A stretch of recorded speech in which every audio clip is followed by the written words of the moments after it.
25th chapter share based payment IFRS 2। जब भी कोई एंटिटी होती है, कोई गुड्स और सर्विसेज को रिसीव करती है, तो उसके अगेंस्ट क्या करते हैं, वो कैश पेमेंट करते हैं। या अगर वो किसी को गुड्स और सर्विसेज डिलीवर करते हैं तो उसके लिए कंसिडरेशन जो पे की जाती है that is in form of mostly in form of cash. Sometime enterprises क्या करती हैं कि जो गुड्स और सर्विसेज वो डिलीवर करती हैं उसके अगेंस्ट कुछ शेयर्स जो है वो क्या कर लेते हैं, रिसीव कर लेते हैं। कुछ एम्प्लॉयज़ या जो सप्लायर होते हैं वो बोलते हैं कि हमने जो कैश में पेमेंट नहीं करनी, तो आप उसके अगेंस्ट जो है वो शेयर्स जो रिसीव कर लेते हो। तो that is share based payment, कि जिसमें आपने जो जितनी की गुड्स और सर्विसेज डिलीवर की हैं उतनी इक्विवेलेंट अमाउंट के शेयर्स और वारंट्स जो है वो क्या कर लेते हो, रिसीव कर लेते हो।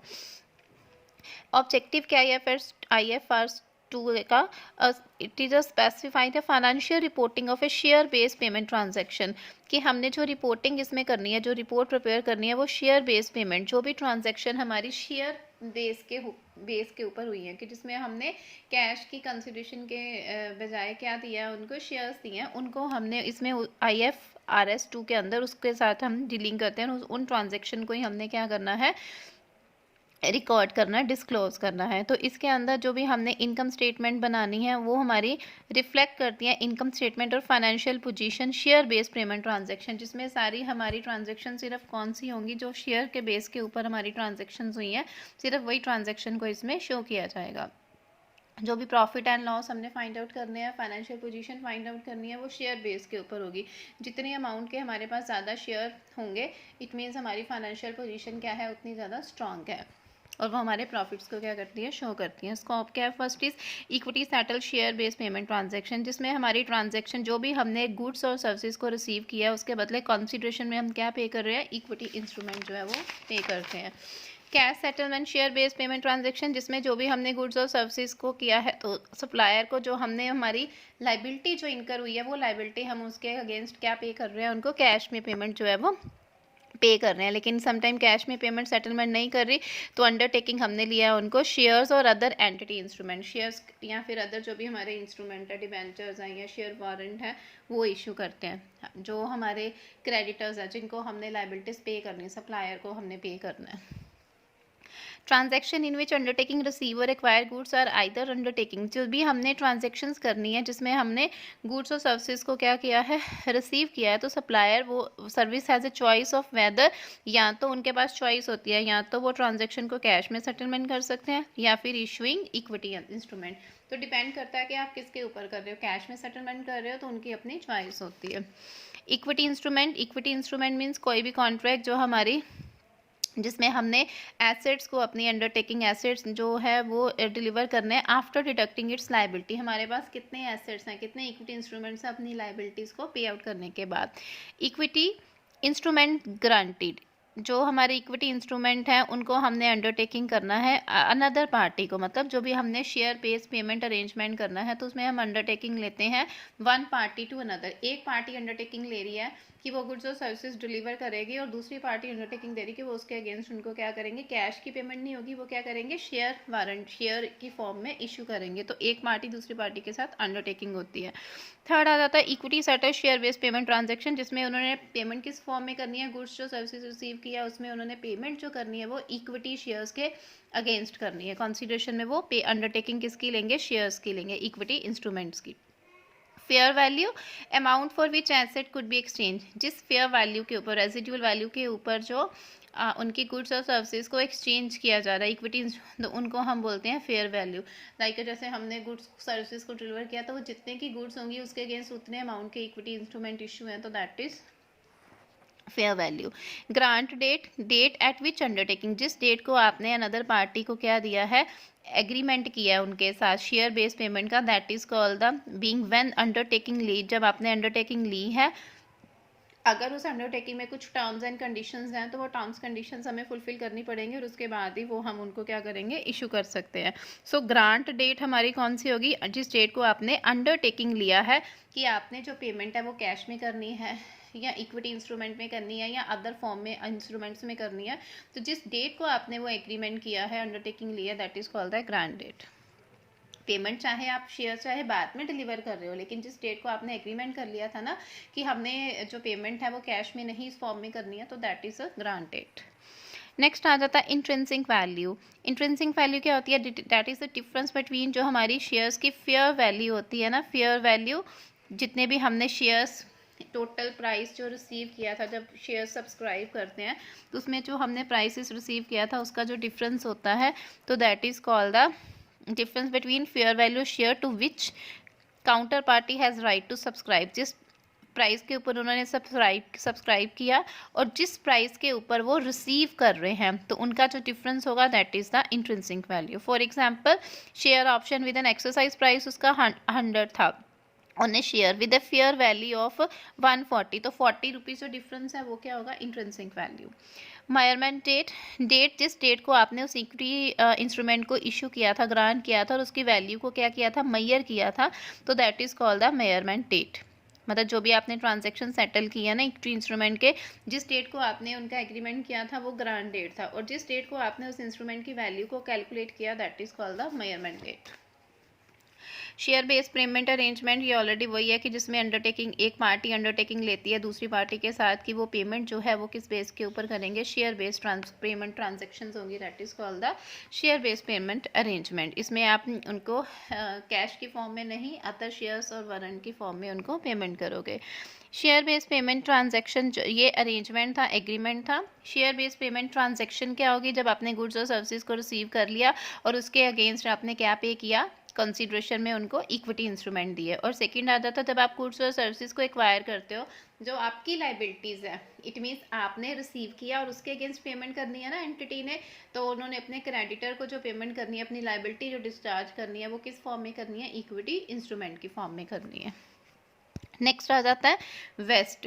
वेस्ट क्या होता है? That means it refers to become an entitlement, मतलब जिसमें आपने एक अरेंजमेंट कर लिया है कि आपकी पेमेंट या तो आप कैश में रिसीव करोगे या एसेट की फॉर्म में या इक्विटी इंस्ट्रूमेंट की, तो ये आपका एक क्या हो गया है? सेटिस्फेक्शन लेवल हो गया, मतलब आपने एक राइट आपको मिल गया है। जब आपने अरेंजमेंट कर लिया, एग्रीमेंट कर लिया, तो आपको वेस्ट मिल गया, उस चीज़ का राइट मिल गया, अंडरटेकिंग मिल गई है कि आपकी पेमेंट या तो कैश, जिस भी फॉर्म में आपने डिसाइड किया होगा, कैश की फॉर्म में या अदर फॉर्म में या फिर जो हमारी शेयर्स की फॉर्म में होगी।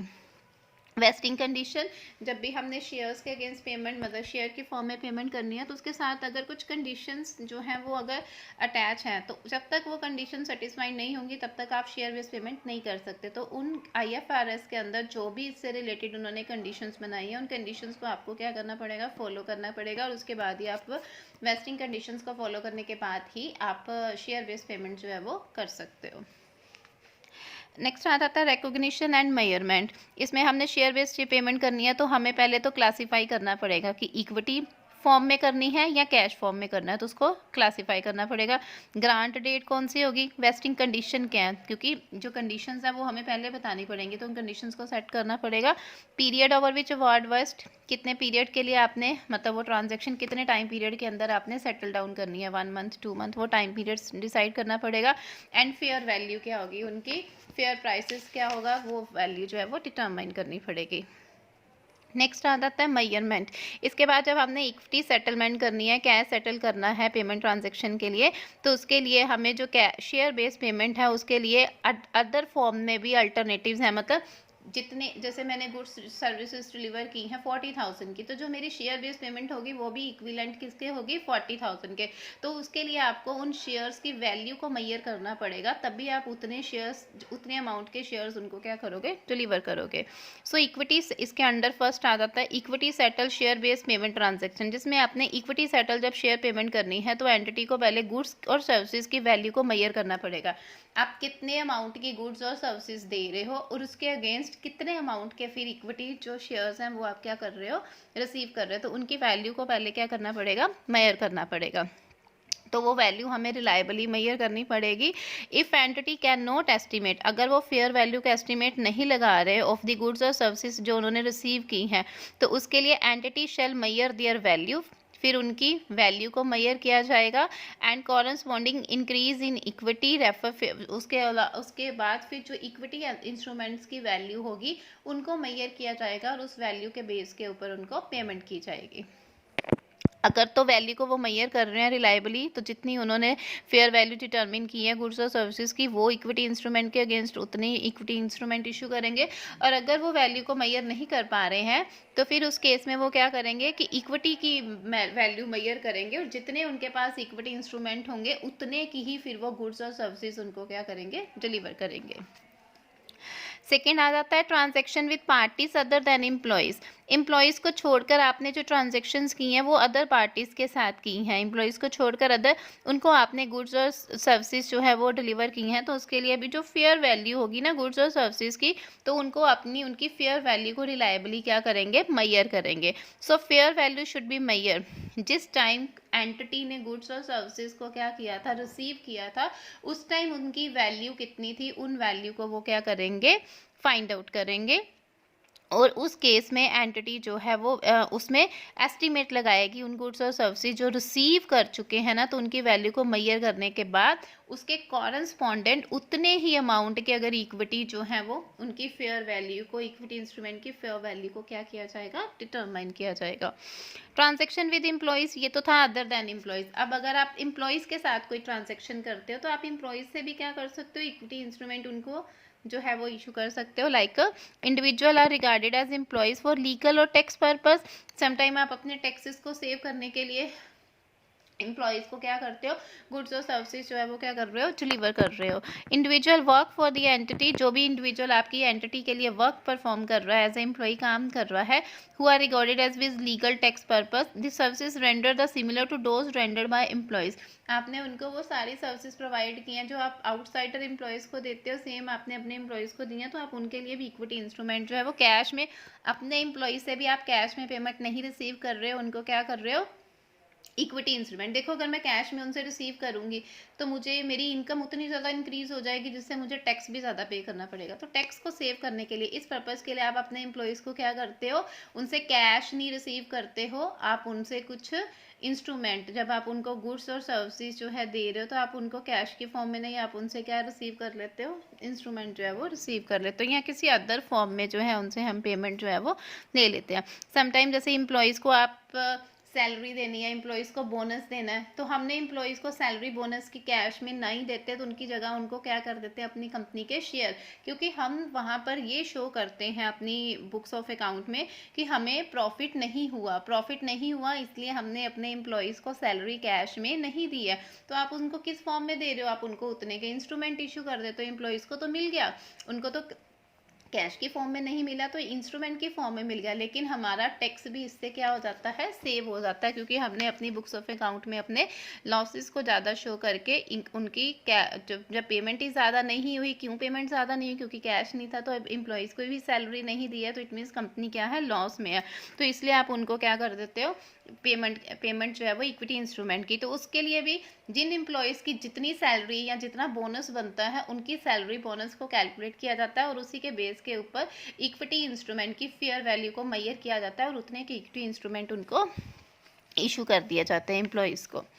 देन ग्रांट डेट ऑलरेडी आपको बता दिया क्या होती है कि जिस डेट को इंस्ट्रूमेंट आपका, जिस डेट को आपने एंटिटी ने क्या किया था, एग्रीमेंट किया था, वो एग्री हुए थे कि उनने शेयर बेस पेमेंट करनी है, तो जिस डेट को आपने वो एग्रीमेंट किया था, जिस डेट को वो टर्म्स एंड कंडीशंस आपने अंडरस्टैंड की थी, टर्म्स कंडीशन फिक्स की थी, वही डेट हमारी मानी जाती है ग्रांट डेट। उसी डेट को हम क्या करते हैं, जिस डेट को एक पार्टी मतलब ने अंडरटेकिंग एक्सेप्ट किए ऑन द अदर पार्टी, तो that date is called the grant date. मैंने पेमेंट करनी है शेयर फॉर्म में, तो मैंने दूसरी पार्टी के साथ जिस दिन ये एग्रीमेंट किया कि पेमेंट इस फॉर्म में होगी, एग्रीमेंट अरेंजमेंट किया, that is called the grant date.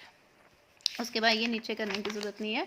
उसके बाद if fair value of equity instrument can not be estimate, ये ऑलरेडी हमने बोला कि अगर उनकी फेयर वैल्यू को हम एस्टिमेट नहीं लगा पा रहे हैं तो उसके लिए आप उनकी इक्विटी इंस्ट्रूमेंट की इंट्रिंसिक वैल्यू को क्या करोगे, फाइंड आउट करोगे, मेजर करोगे।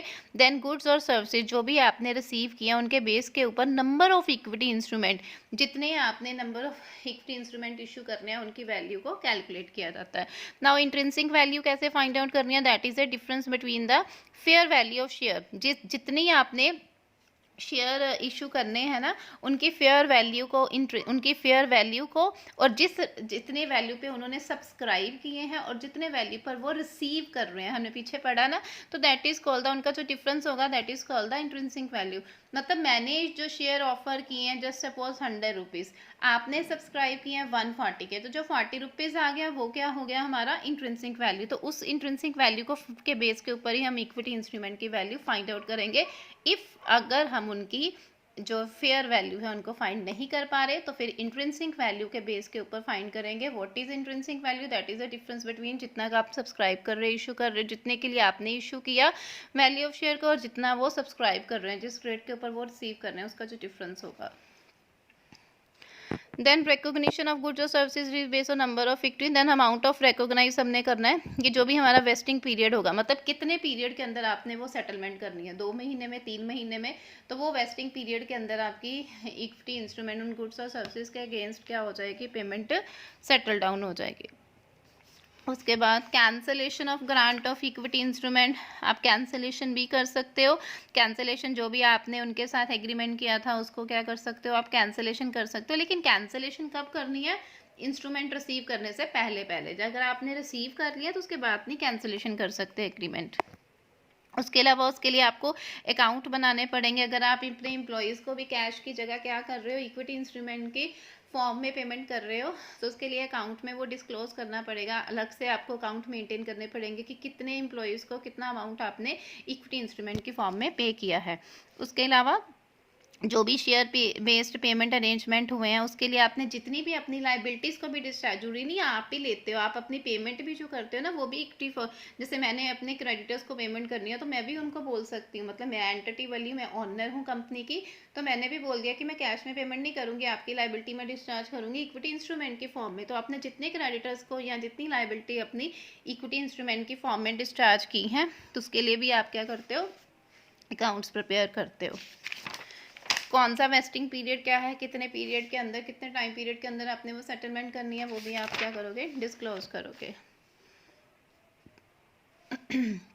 नेक्स्ट आ जाता है settle share base payment transaction. जब आपने cash settle base share base, cash settle share payment की जब भी हम मोस्टली कोई भी ट्रांजैक्शन करते हैं तो उस फॉर्म में क्या करते हैं, जब भी आप किसी को गुड्स और सर्विसेज देते हो तो मोस्टली तो हम उसके अगेंस्ट क्या लेते हैं, कैश लेते हैं। या जब हमने अपनी लाइबिलिटीज़ को डिस्चार्ज करना है तो उसके लिए क्या देते हैं, उनको कैश पे करते हैं। लेकिन बट सम टाइम हम कैश में पेमेंट ना करने की जगह क्या कर लेते हैं, उनके साथ एक एग्रीमेंट कर लेते हैं कि हमने जो है उनकी पेमेंट जो करनी है, चाहे वो हमने एम्प्लॉयज़ को करनी है, चाहे वो हमने जो भी पेमेंट करनी है, चाहे वो एम्प्लॉयज़ को कर रहे हैं, तो वो हमने किस फॉर्म में करनी है, उनको जो है वो अदर फॉर्म में, मतलब शेयर्स की फॉर्म में पेमेंट करनी है, कि हम कैश की फॉर्म में पेमेंट नहीं करेंगे। तो वो जो गुड्स और सर्विसेज या लाइबिलिटीज़ हमने इनकर की हैं उसके लिए हम पहले उनकी वैल्यू को मेजर करेंगे। उनकी अगर वैल्यू मेजर नहीं कर पा रहे तो वो इंट्रिंसिक वैल्यू फाइंड आउट की जाएगी, और उसके बेस के ऊपर हम उनकी लाइबिलिटीज़ को क्या करेंगे, डिस्चार्ज करेंगे, या फिर हम उनकी पेमेंट जो है वो रिसीव करेंगे। ये सारी, अगर आप जिस फॉर्म में कर रहे हो, कौन सी आपकी टर्म्स कंडीशंस हैं, या कौन सी हमारी फेयर वैल्यू होगी इक्विटी इंस्ट्रूमेंट की, या कौन सी हमारी शेयर बेस्ड पेमेंट अरेंजमेंट होंगी, वो सारी चीज़ें हमें अपने अकाउंट्स में क्या करनी पड़ेंगी, डिस्क्लोज करनी पड़ेंगी।